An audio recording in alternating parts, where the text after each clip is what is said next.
Yes, I mean, I think, well, first I want to, if I can, give a little bio on, how I grew up as well, because I think that that's a context I like to talk about, because I grew up Absolutely. in Los Angeles in a place called Watts, California, South Central, but it's a very southern, in the 70s and 80s, is a very southern city and part of Los Angeles because of the migrations west. And so my folks were from Mississippi on my dad's side, and my mother's side was from California, but my dad's side was from Mississippi. And they had relatives and church members, that was part of our church, who were from Louisiana, Texas, Arkansas. For the people who were from Texas, Juneteenth was always a big deal, right? So growing up, we would hear, we didn't celebrate it in our house necessarily annually, but when someone at the church would put something on, it was for Juneteenth, and we just kind of Yeah. knew it as something that we did. It was not in the schools, and I point that out because, um, you know, Black people in this country have always had to have, two educations, right? Two educational systems. One is the schools, the public schools mostly, and if you can, the private schools if you can afford that. But most times it was also your church community, your larger community outside of your household, but also outside of your school, certainly. And many educators or educator activists types in the 1960s and 70s actually had Saturday and Sunday schools where they taught African American history in church basements, in YMCA's, and things of that nature, to supplement the absence of African American history being taught in schools. And this was all over the United States, in places like Detroit, places like Philadelphia, places like New York, New Jersey, and certainly places on the West Coast like Oakland and Los Angeles. So this alternative educational space was always crucial for African Americans. And if we look at the educational history of African Americans, even in the South, there was always this emphasis on education, to the extent that we have to really think about education being central to Black culture in general. And I think that this is important, that we have to understand that education is central to the quest for education, not necessarily degrees and things of that nature, but the quest for education, knowledge about oneself, one's place in the world, is central, has always been central, even under enslavement, to African Americans. I want to point that out first off.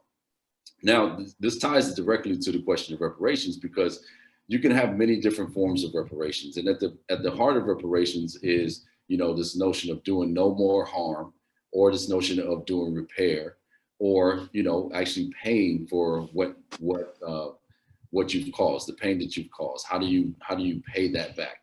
And because slavery and enslavement was an economic enterprise as much as it was about power and race and nation building, reparations has to include an economic agenda. It just has to. I don't know what that looks like. We can get into that. There's been numerous proposals.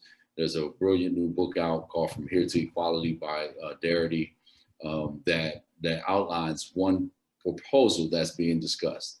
But the point is that um, the way this ties to education, you can really understand that the battle for kind of America's identity is a battle over education, a battle more specifically over history and what we understand to be the central aspects of our country. What are the main pillars? And people like to point to Declaration of Independence, and they like to point to the Constitution, and they like to point to a notion of democracy. But they don't like to deal with the fact that many of those ideas were built on the seeds and the bed, the fertile ground that was laid through Black oppression. And so if you deal with one, you have to deal with the other side of it. So when we think about educational reparations, it has to include a robust and honest understanding of American history that includes all of the negative and the dirt that was done in the advancement of this nation. So I think that those are the pieces that in terms of reparations and education, that tie together very nicely. In Juneteenth, what do you do with formerly enslaved folk? That was the fear of the entire South. The entire South at the end of the Civil War is thinking about, and even during the war and leading up to the war, is what do you do with these people? Because they didn't even consider us fully people. And then we had to think about them as citizens with voting rights and gun owning rights and property rights and rights to education. that blew the mind of those folks in that day. And many people in the North also shared those sympathies with the South, and that view of Black people as subhuman or adjacent to some kind of form of humanity that they were trying to practice, which was already deformed.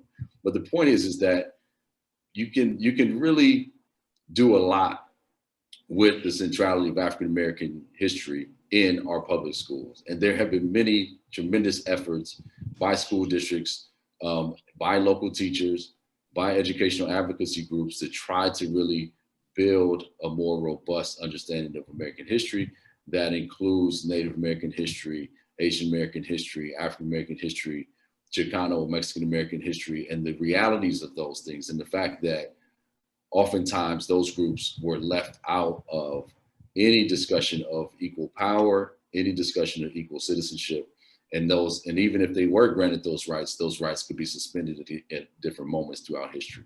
So I think that it's okay for us to be critical citizens and critical students and still appreciate the space.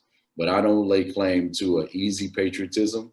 If there is going to be some patriotism, it's going to be a critical patriotism, in the sense that many Black people died on these shores as citizens of this country, and therefore we can all share in telling the truth about the country as well. So when we talk about Juneteenth, we have to talk about everything that led up to Juneteenth, and everything that led to the 100 years after, from Juneteenth to the passage of the Civil Rights Act. That's 100 years of Black oppression that was extended. One could argue that that's the afterlife of slavery. So we celebrate Juneteenth, but what was the aftermath? And so reparations should encompass all of that in its understanding. So therefore, it's not an easy project by any stretch of the imagination. It's a complex, layered one, but I think it's one that if we're serious, we should be committed to. Absolutely. Thank you so much, Dr. Tinson. And of course, yes, we all learned about the 3/5 compromise.